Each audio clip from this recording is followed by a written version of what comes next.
schon, wir lachen auch nicht.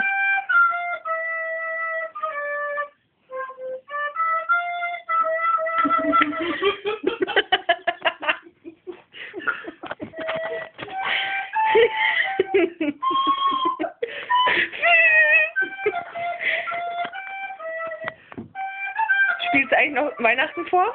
Flöte? Dauer? Ja, Ja? weiß ich nicht. Lauri, spielst du Weihnachten auch noch Flöte vor? Natürlich. Jetzt echt? Nein. Hast du das nicht mal gemacht letztens noch? Ja, von meiner Oma.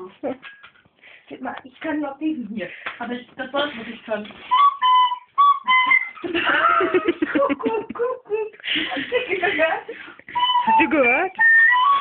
Ich kann nicht auch so schönes Notenbuch oder so. Quatsch.